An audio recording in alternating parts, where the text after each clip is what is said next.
fort has had a lot of distinguished visitors over the years, but perhaps the most distinguished was the President of the United States, Bill Clinton. And it was a singular time to see those presidential limousines pull into your driveway and drive up in front, and Hillary comes out, and President Clinton comes out, and they come up to us and talk with us. And boy, you sure have the feeling that you're in the presence of a king.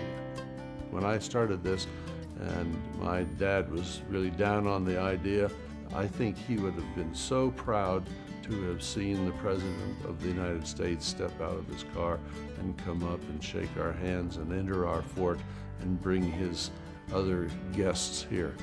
I think the ultimate moment was when the President of the United States chose the fort to host the Summit of Eight, to showcase what the pioneers, how they lived, what life was like in the 1840s. When everybody thought he was absolutely crazy, he built a mud fort. Some years later, why, the heads of state of 6 or 7 nations were there. That to me was an ultimate time. I don't know what's going to top that.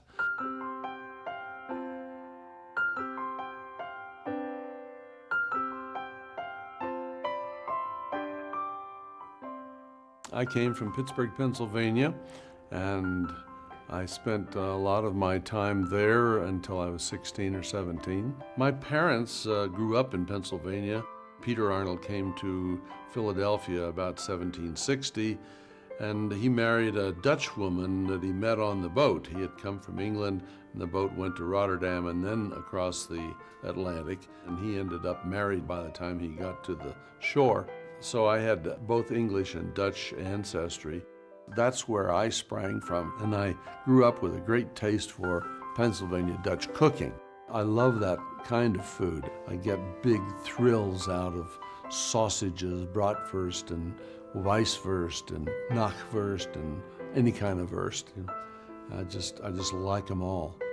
Sam is my brother. He is younger than I am, and so I babysat him for many years. We are very close, being a very close family, and it's been wonderful for me. I went away to school when I was 16 to Phillips Academy in Andover, Massachusetts, and I was there for a couple of years, and then went on to Yale, and I got a degree in English literature in Yale in 1947. And then I came and worked a year in Pittsburgh and decided the West was for me, and so I packed up my car and I moved to Santa Fe. I worked for a radio station. I used to say, "This is KVSF, your CBS station in old Santa Fe."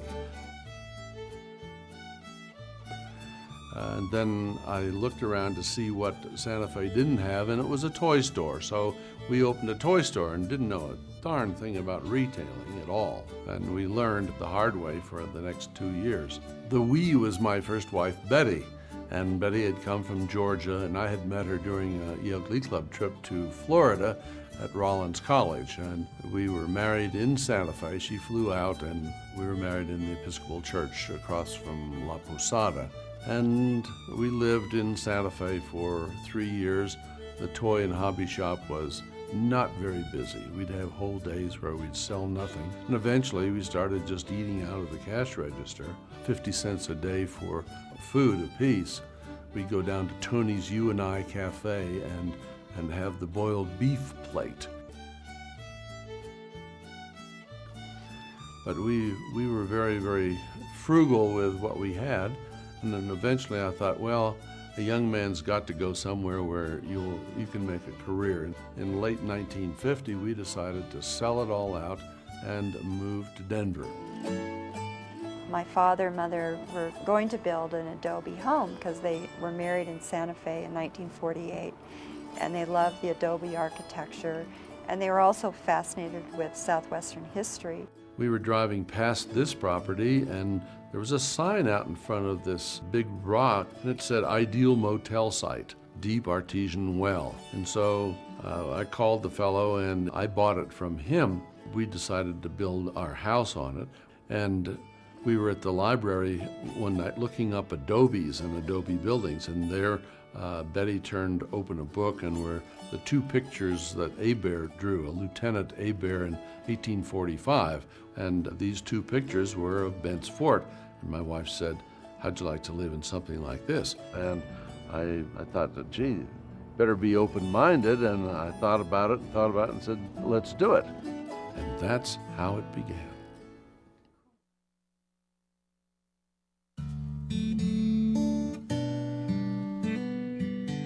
Well, after having seen the two drawings that had been made in 1845 of this fort down in southeastern Colorado, we went down to the original site. It's a replication of Bent's Fort, which was an early fur trade fort down on the Arkansas River near where present-day La Junta is located, built by William and Charles Bent and their partner St. Vrain. Bent's Fort was one of the most important edifices in the opening of the American Southwest. It is as important as the Alamo was to the founding of Texas. Had it not been there on the Santa Fe Trail, the trade between Santa Fe and St. Louis may never have reached the stage that it did and helped cause the expansion of the United States into the Southwest. It became a 15-year headquarters for the fur trade and for freighting on the Santa Fe Trail between Westport, which is Kansas City, and Santa Fe. It was the last jumping off point into Mexico. The Arkansas River at that time was the border between Mexico and the United States.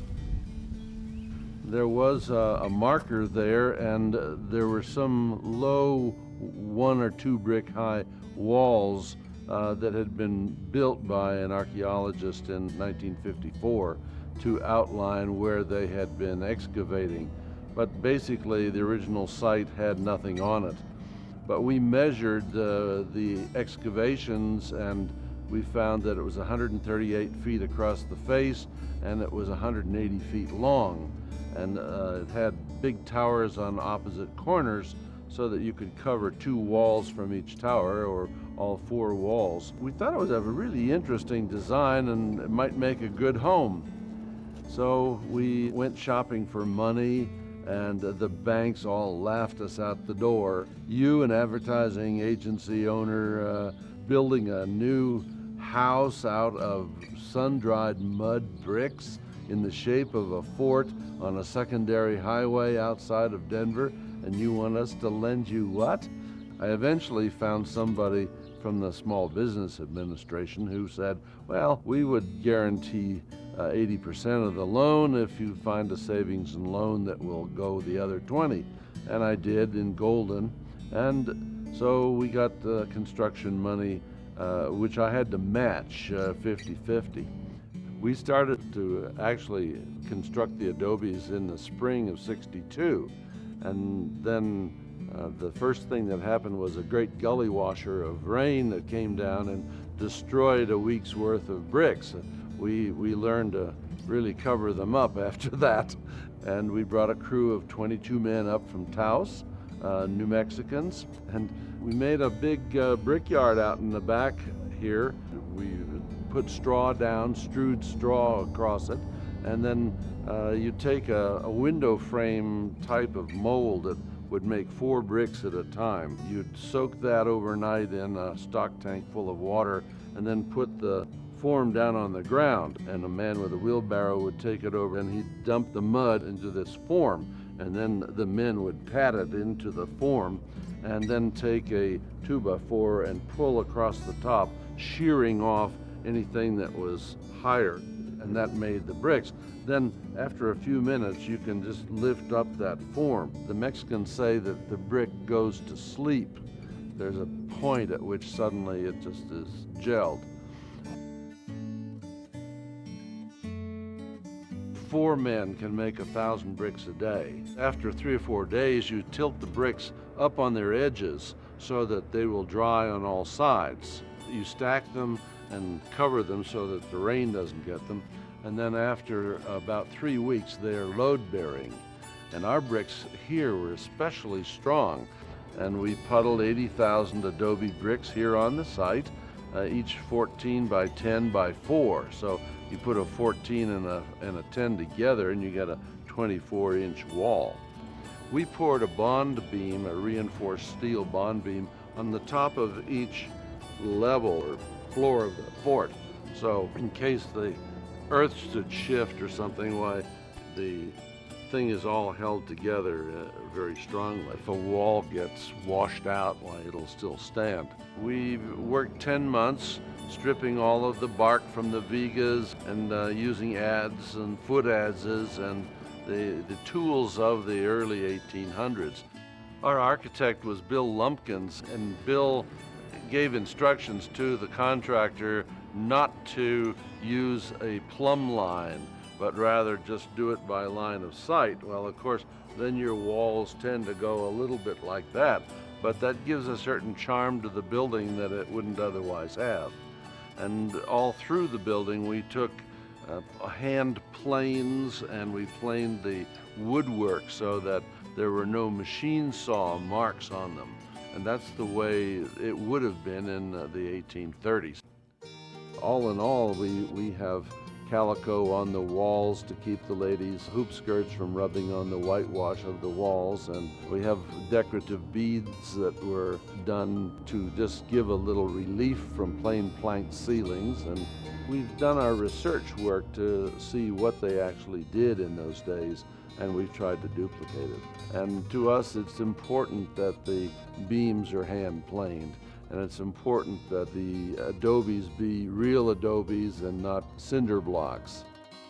Essentially, in building the fort, he commissioned artists to make adobe bricks. He commissioned artists to hand carve the chairs, the vigas. And he's promoted these artists that nobody else really knows about.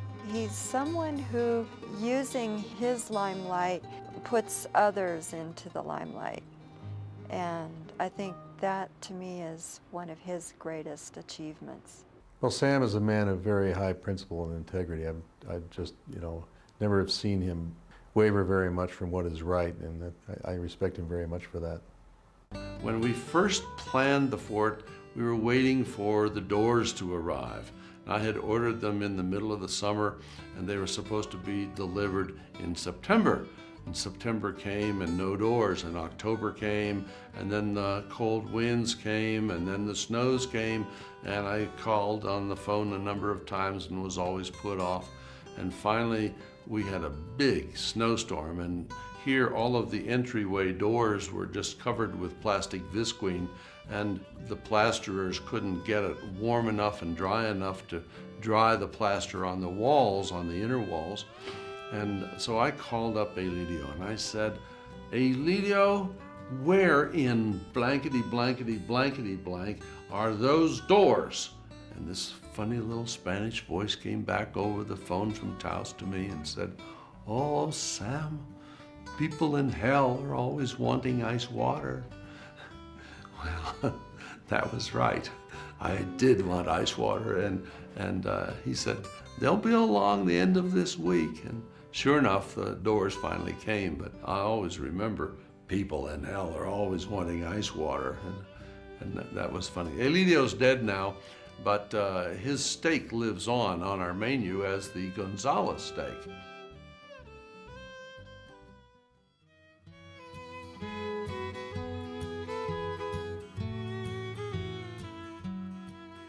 This fort was rebuilt prior to Bent's old fort being rebuilt by the Park Service by about 12 years. Bent's old fort may never have been rebuilt by the Park Service had Sam not built the fort here in Morrison.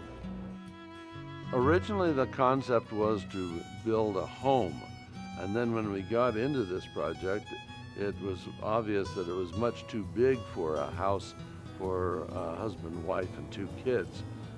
So we thought, well, how are we going to pay for it? And the way to pay for it was to put a restaurant in.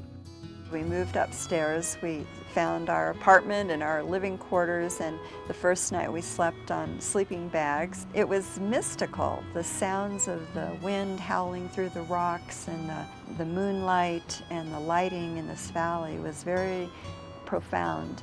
And my brother and I would climb the rock. We would take our sleeping bags and sleep out on the rock under the stars. We found arrowheads on the rock. So it suddenly turned into this great adventure for us. So we lived upstairs and the restaurant took the downstairs, and it was a 300-seat restaurant. We opened it in February of 1963.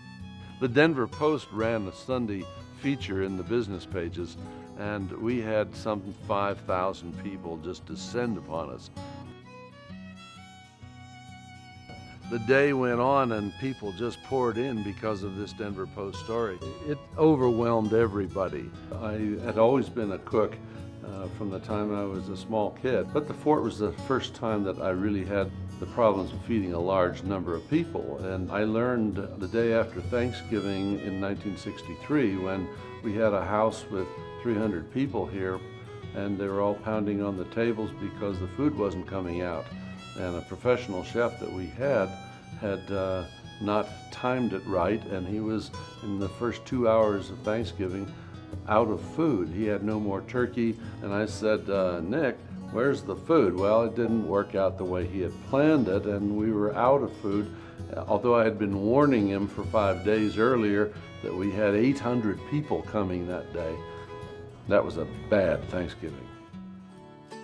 And it wasn't until about 2 or 3 years later that I formulated what I egotistically call Arnold's Law, and that is a very simplistic thing, and that is people in an area like to eat certain kinds of foods, and a restaurant that serves those foods will be successful. I did a research project, began to research the foods of the early West, and I built a library with some 2,000 volumes that talked about the Santa Fe Trail and early day New Mexico and the things that people ate on the road from the east to Santa Fe. And we then tried to adapt them to the restaurant. We began buffalo very early in 1963. I think it was the second month that we were open. We got our first buffalo steaks, and we've been serving buffalo here ever since.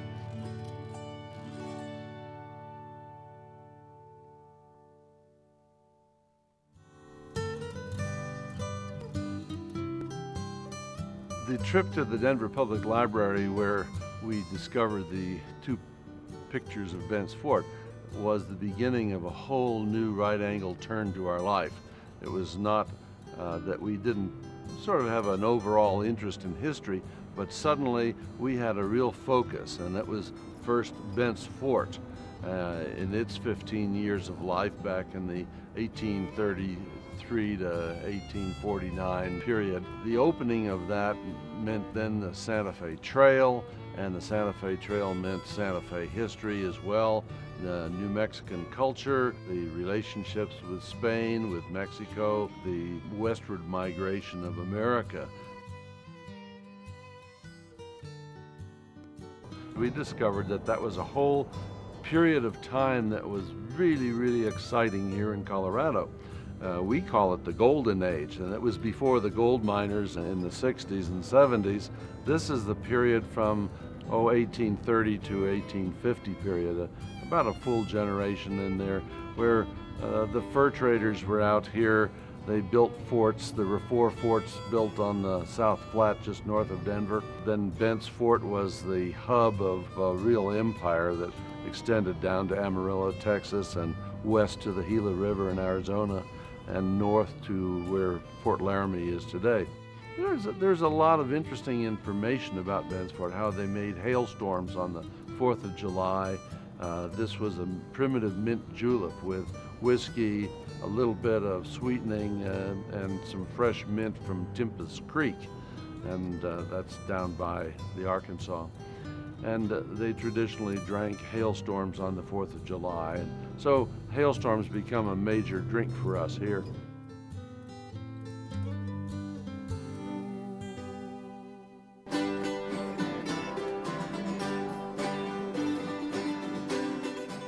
This was a time of the mountain men and the fur traders, and by the 1840s, while the fur business began to fall off, they did buffalo robes after that point, till the buffalo were all killed off in the late 40s. Today we have a resurgence of interest in mountain men and buckskinning, as it's called, because you wear buckskin clothing.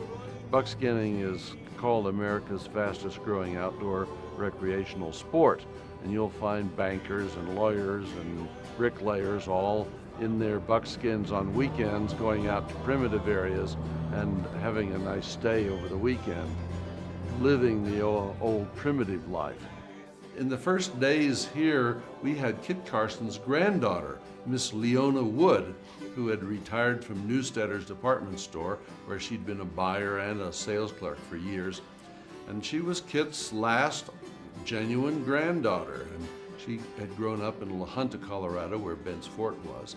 And Kit Carson, of course, was the great frontiersman, but he was also brother-in-law of Charles Bent. So Carson had a contract with the Bents to supply about 100 pounds of meat a day for use at the fort. And they would usually jerk it, but sometimes he would bring it in fresh, and that amounted usually to, a buffalo will dress out at about 550 pounds for a young buffalo bull. That's 400 or 500 pounds in one kill, and that way he didn't have to work too hard. He had the skill to be able to get into the front center of the buffalo herd, which is where the young cows were, and they were the most delicious of all. Young cow meat is the best of all. They were the most protected, and because they were the most difficult to get to, a good buffalo hunter could determine how good your meat was going to taste by whether he took a young cow or an old bull. So you wanted someone who knew how to shoot, and Carson was one of those. The life has then taken us back to graduate school. I worked at DU on the Masters for Western History. I published a book, did a television series called Frying Pans West in the late 60s, and this was picked for national distribution by ETS, which was the forerunner of PBS. It has all of the recipes from the whole show series. We took cameras up into Indian country and got old cooking techniques, like cooking in a buffalo's paunch. And I ran into a reference in a journal about how the Sioux Indians used to take the paunch, or the stomach, out of a buffalo. Now this is kind of grisly, and I hope that you don't have color television, because it's kind of an unpleasant look. I wanted to see if I could find somebody still alive who knew how to do this. And then we take water and meat and then hot rocks from a fire, and after an hour you have a dish which is good meat soup. And you can eat the kettle that you cooked it in, namely the stomach. And that's how you can cook if you don't have a kettle. Now, we're going to show you how to make carne asada. The book from that sold 120,000 copies, and have another one called Eating Up the Santa Fe Trail, which the University Press of Colorado has published. And it is a scholarly history of the foods and drinks found along the Santa Fe Trail from the original sources. One day, a gentleman named Hugo Rodek came down from the University of Colorado, where he was museum curator. And I was feeling sort of badly that I had put my life energies into running a restaurant. And I was very interested in the Western history. And I said to Hugo, I really wanted to be a teacher all of my life. And Hugo said, "Let me tell you this." He said, "You are teaching more people more about factors of the early West than any college professor that you will meet. Here you actually get some of the feel of it, and there's a lot to be learned here." So he said, "I think you are a teacher." The world needs more people like Sam, because he really breathes life into history and historical events. He's sort of a living, walking historian of old Western food and art and clothing, and the fort really symbolizes that. We led school groups through the fort, and at that time school children didn't know about Bent's Fort, and it was never taught in schools. And today they teach 4th graders and 7th graders Bent's Fort.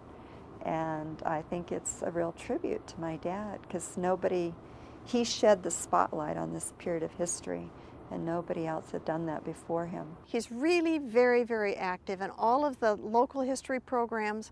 And you know, he has a true understanding of what history is. It's not just the big events, it's daily life and how people live it, and replicating it with dress and with musical instruments that he plays himself, and with preparing and seeing that the proper food is prepared for people who are interested in enjoying it. I'm particularly interested in the food and drink, because that's something that's near and dear to my heart. And so finding new recipes, finding references where they ate thus or this or that thing is fun for me.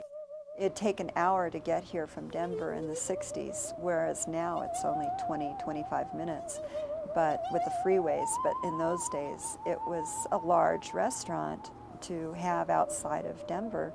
And anytime it snowed, you had to pay all these employees and then very few customers. So we really struggled to survive the first 10 years, and I think that took a strain in my parents' marriage. My first marriage to Betty dissolved in 1966 and 67, and she left here. I think she had enough of me, certainly had enough of the restaurant business, because we were always hating to answer the telephone because we owed everybody and his brother money, and we tried to pay and keep paying off the debts as the business went. But it was a tough go, and for her, this wasn't a life that she really liked, and so she took off and married somebody else. And I led a nice bachelor existence here at the fort. It was a very pleasing thing from 1967 until about 1970. In 69, a beautiful little blonde lady came up for dinner with a banker who was a date that she had, and she had asked to come up here. I asked the waitress to get a copy of Sam's new cookbook, and if it was possible, have him sign it for me. When I was autographing it, I said, "And what is your name?" And she said, "It's Carrie Schaefer."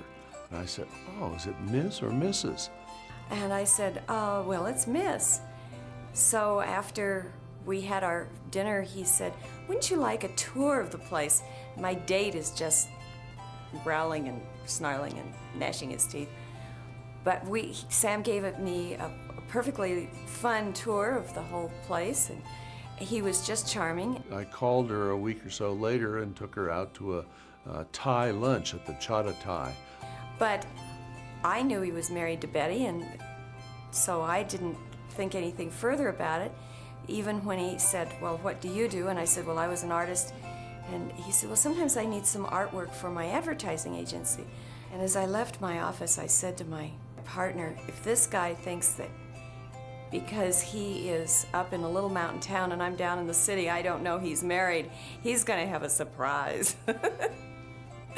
So we went, had lunch, discovered we had friends in common, had a great time. I figured if she didn't like garlic and hot chilies and ginger, she wasn't for me.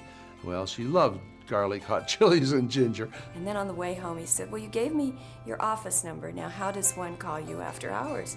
And I said, with every bit of ice I'd ever had, "I'm sorry, but my home phone number is not available to married men." And he said, "But I've been divorced 2 years." They got married on the rock, our big red rock, and at dawn. And they decided if they're going to start their marriage out on the rocks, it can only get better from there. We adored Carrie. Carrie came in and helped him kind of get the business back on track. Have you ever been down to Colorado? I spend The first thing you notice when you come into the fort is the smoke, the smell of the pine, pinon burning in the fireplace. It gives a wonderful smell and an exotic scent to the whole place. And that takes you into a sort of a campfire mode. Well, you see an adobe fort from the 1840s, and you find a lot of interesting things to see, like the Orno oven in the courtyard, and then the trade tent is at that end, and there's a big teepee here. And we have a bell tower over the main entryway here. At our opening time, someone goes up there and rings the bell. That's a fort tradition. Well, up on the rock, you'll see a 43-foot long, 2-ton steel snake. And her name is Lulu. And she is a plume serpent. And plume serpents have been found all through the Colorado Plateau down into Mexico, where Quetzalcoatl is a plume serpent. And nobody's ever seen a plume serpent in this continent that we know of, but it certainly was part of the whole legend and culture. And ours behind us was a metal sculpture made by the late Fred Myers. Her job is to bring rain and moisture and prosperity, because when you have rain, you have crops grow, and as an Indian or a farmer, it means prosperity for you to have some rain. And then when you enter into the building, why, you'll smell the meat cooking. And the smell of the meat is blown up by the fans over the grill, so for quite a distance, the meat can be smelled.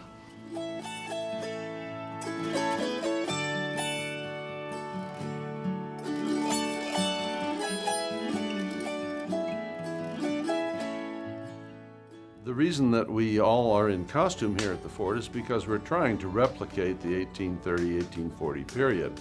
And we've done a lot of research on the various clothing of the time. The jacket I'm wearing is a copy of the last jacket that Kit Carson wore.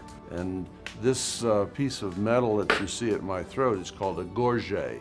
It used to be the symbol of office of high-ranking military of the British and French. And when they came to the United States, or to America, to Virginia in the early 1700s and mid-1700s, all of the top officers wore these. The fort is unique to guests coming here because they leave all of that behind and they sort of enter into a world of make-believe that is quite real, made out of real earth and straw and things. You walk in, and for example, this room is closest to the front door. It's just as you come in the fort, it's on the left-hand side, and it's called Bent's Quarters. It was a trade room when we first opened here, and we had these shelves filled with books and jams and jellies and scents and traps and various things. To give a flavor of the early West and of the fur trade forts where they traded goods, we investigated the inventories of some of those forts and have found duplicate items, and so that's what is here on these shelves.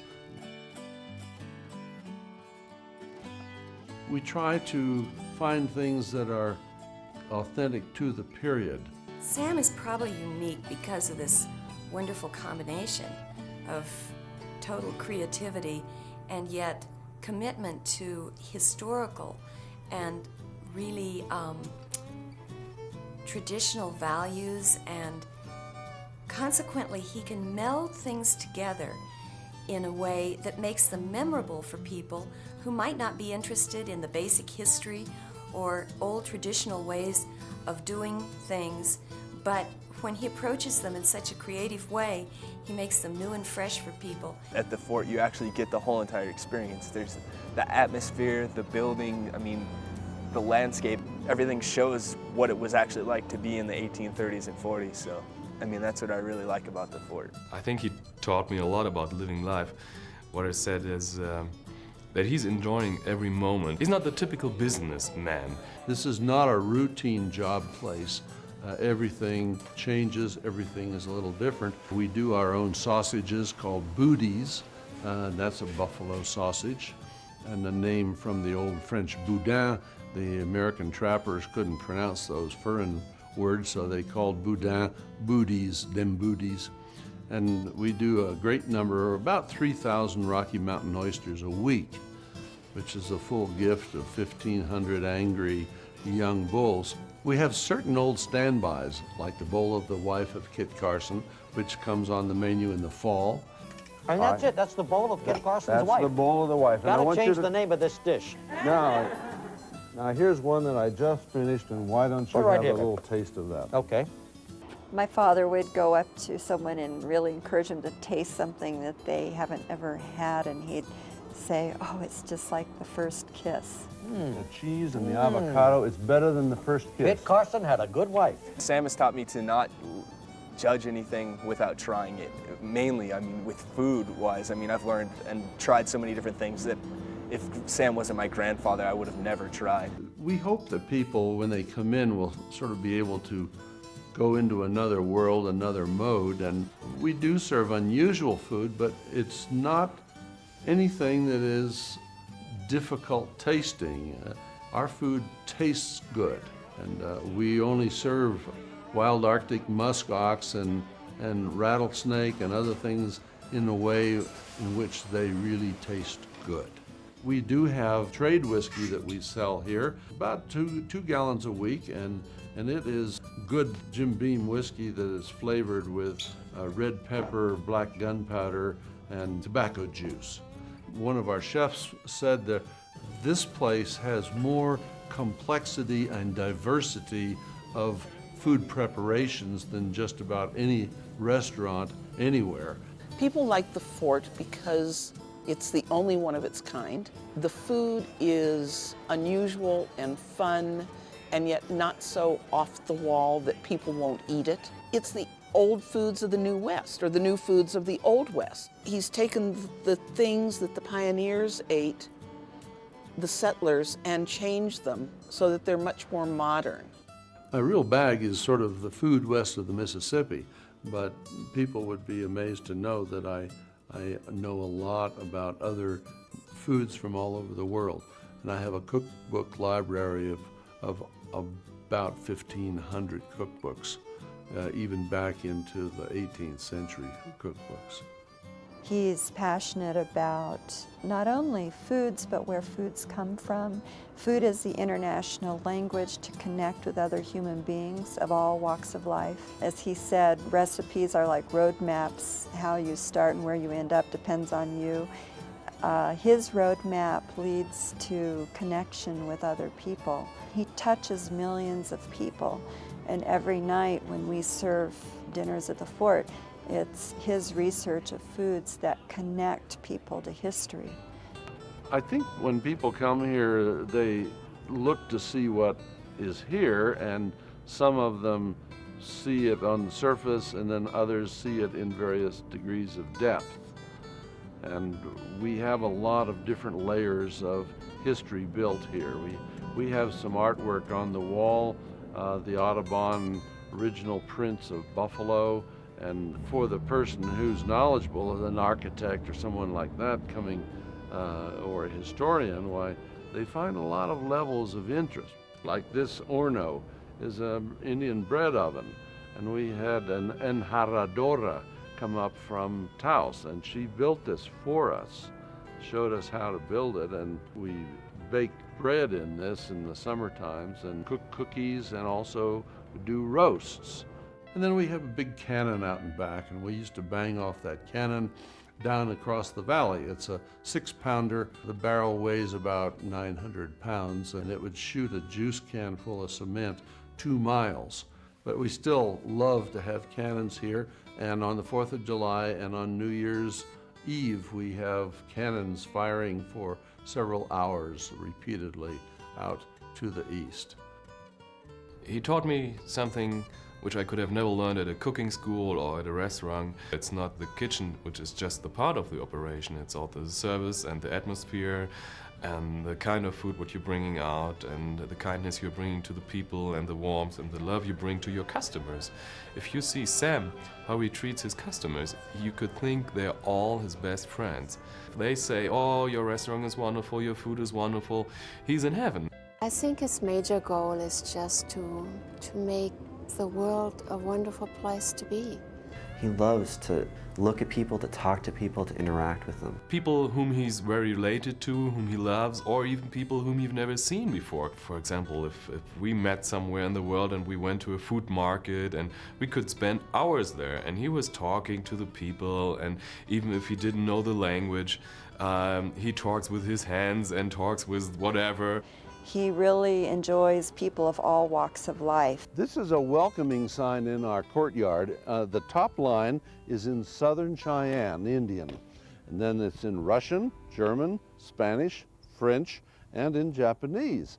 Here's to the child's what's come afore. Here's to the child what's come afore. And here's to the pilgrims what's come arter. And here's to the pilgrims what's come arter. May your trails be free of grizz. May your trails be free of grizz. And your packs filled with plues. And your packs filled with plues. And fat buffler in your pot. And fat buffler in your pot.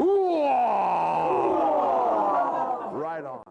The plues were extra big beaver pelts that had an X or a plus on them, and in French, the French trappers called them plues. And then wah, it was sort of a Lakota expletive that meant right on. Ooh-ah!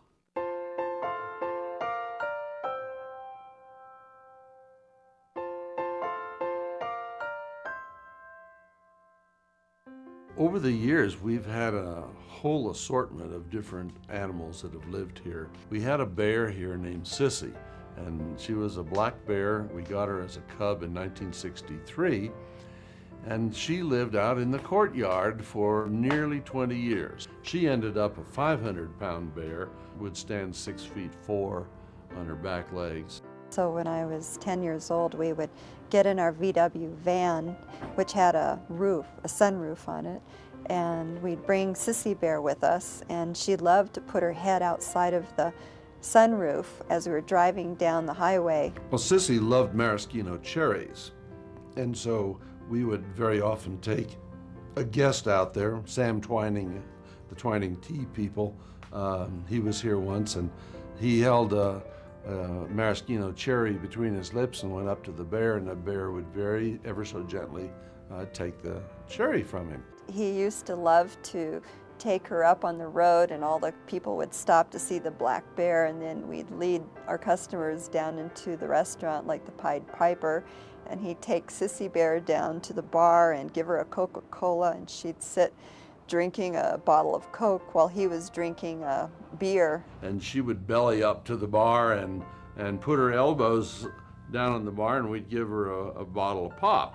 And so we have a photograph of her doing that, and I'm on one side of her, and there's another couple who are so sloshed, I think, that they probably didn't even realize there was a bear there. And then another thing, the German Shepherd dog that she'd been raised with, who, when she was the size of a Cocker Spaniel, he was an 80-pound German Shepherd.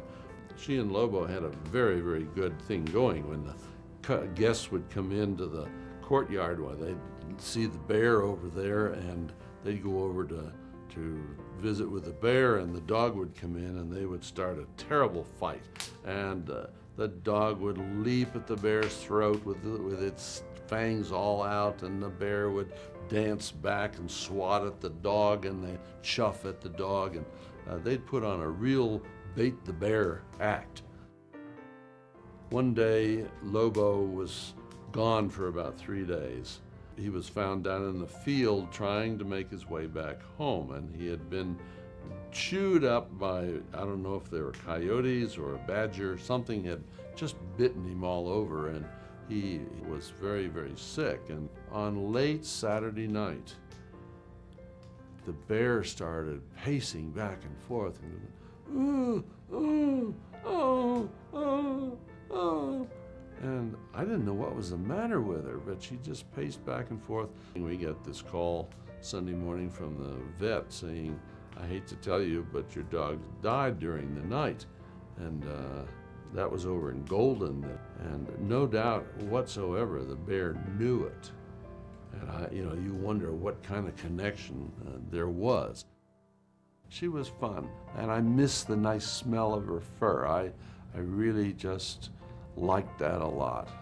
The fort in the 1960s was really whimsical and fun. I knew that being married to Sam would never be boring. And that's about the truth. There's not a boring bone in Sam Arnold's body.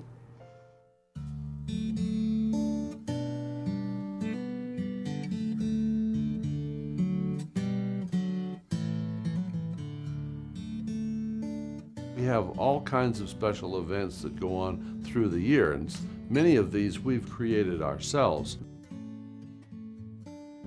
The Sunday after Thanksgiving, we have the lighting of the farolitos, and these are the paper bags with the candles in them, which we put over the walls of the fort. So the whole place has probably upwards of 200 lights, and each person is urged to bring a pine cone, in which is a piece of paper with the name of some person that you want to remember during the Christmas holiday season. We gather around the fireplace in the center of the courtyard, and everybody puts on his pine cone. Well, those pine cones burn very hot and fast, and we get a huge column of sparks and fire that goes all the way up to heaven. It's sort of a non-religious, religious ceremony. Sam is really a great musician, but most people don't really realize that because he hasn't made it a part of his outside life, so to speak. But about once a quarter, he invites musicians up to the fort, and they have a jam session. We have music evenings here where we bring in folk music players who are friends. I met my honey at the railroad track. I said, honey, wait. And we all sit around, usually about 20 to 25 folk musicians, and all of them very good. I'm the poorest one of them all, and I play mandolin and saw. We have violin, dobro, guitar, limberjack, harmonica, banjo, all of these represented. My dad plays mandolin, I play guitar, and we've been playing together since I was 12. And we have certain songs we play every time we get together. And I think it's like communion. You're sharing communion with your father in a sacred way through music. This is the best medicine for my soul. I love that. I love folk music, and I love to play along with them, and to be able to have good musicians here doing the songs that tickle my soul is one of my greatest pleasures of life.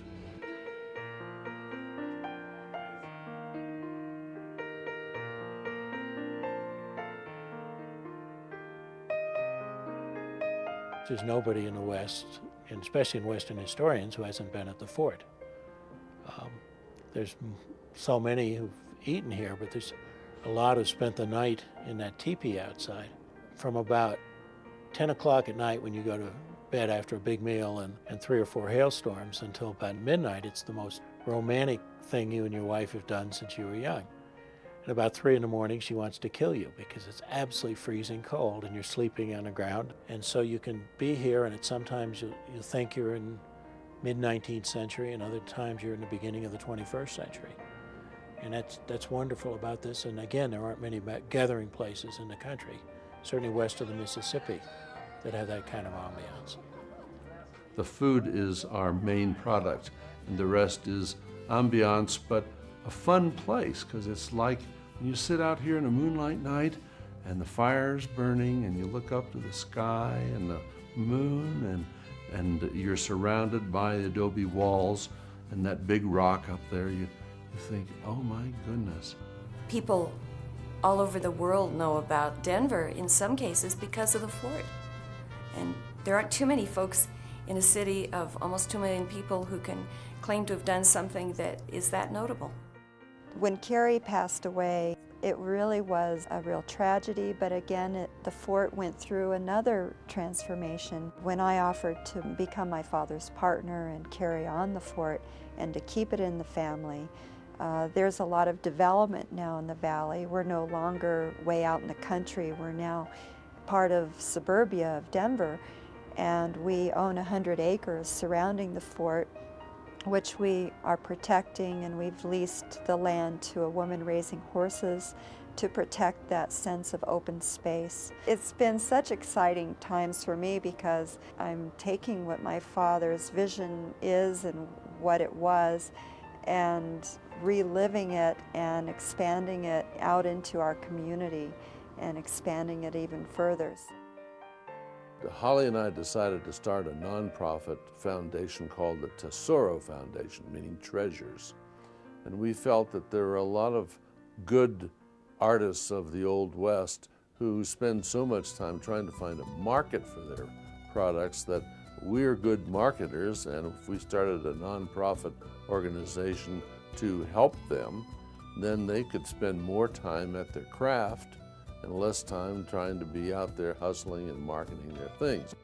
The mission of Tesoro is to preserve the culture and history of the opening of the American West, most specifically the opening of the Southwest. We find that the tremendous confluence of Spanish and Indian and English culture that melded together in the Southwest is a unique property that is manifested in art and various Indian rituals and in the great religion of the Spanish into a meld that most people find fascinating and we think is very much worth preserving. Unless people preserve a culture and preserve history, it dies. And the best way to do that is to show it in a living fashion, the way we do at our markets, and to teach teachers to teach it, so that the young kids growing up the next generations can have an appreciation for how all these cultures melded in the opening of the Southwest. We created an Indian market powwow, and Debbie Mhula, who organizes our powwows on a voluntary basis, she is a direct descendant of William Bent. It's sort of this love affair with art and artists that my father has, that we want to showcase those treasures that are being lost in our modern day civilization. It's a great pleasure to meet somebody who sees there's more to life than the bottom line.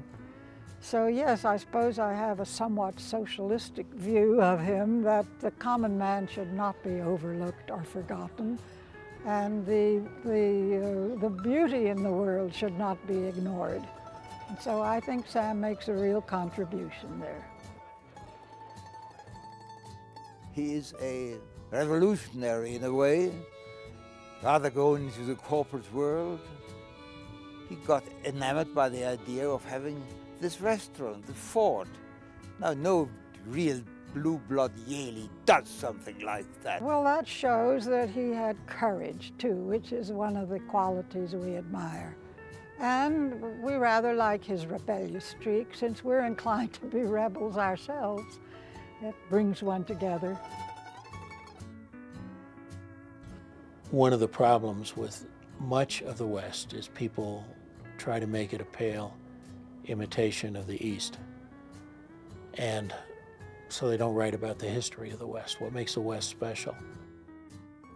I do think the books and the studies that he's done will be valuable for people in many long years to come. Some of the best work he's ever done, he has done on television.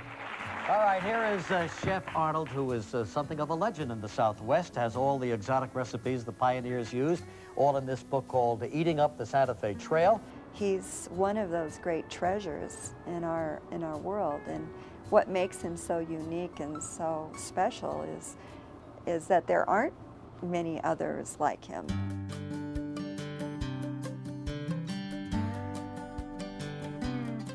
The G8 summit was beyond my wildest dreams. I keep thinking if only our father could have seen this, because the idea of building a mud fort was just, everybody thought that was crazy, but he did it. And it's still here, and it's a landmark here.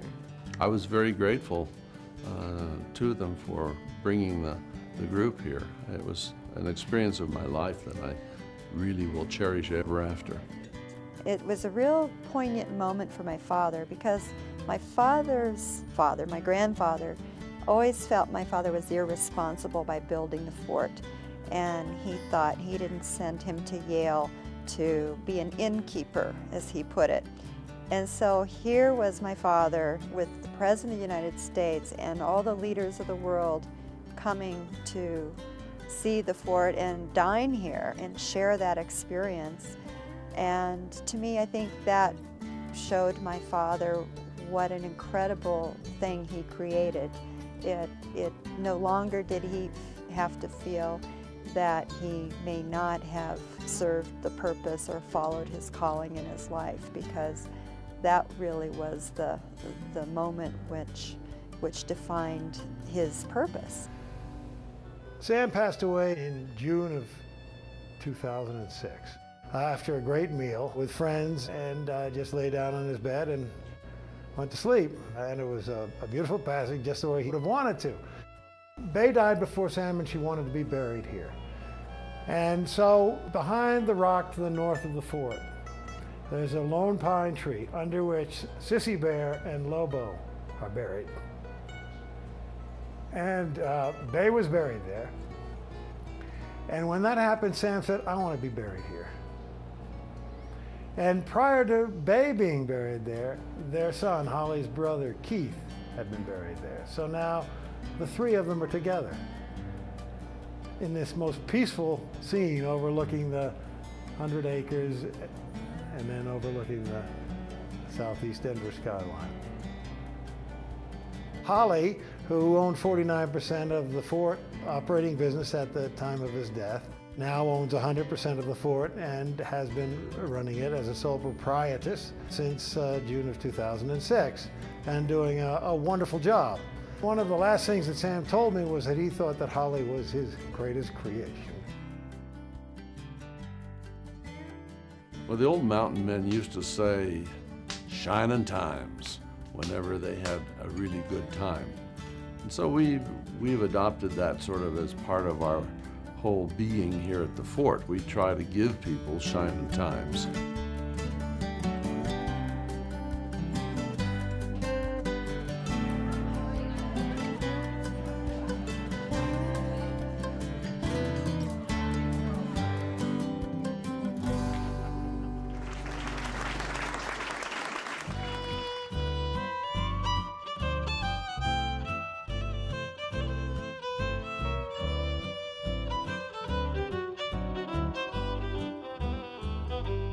From this valley they say you are going. We will miss your bright eyes and sweet smile, for they say you are taking the sunshine that has brightened our pathway a while. Come and sit by my side if you love me. Do not hasten to bid me adieu. Just remember the Red River Valley and the cowboy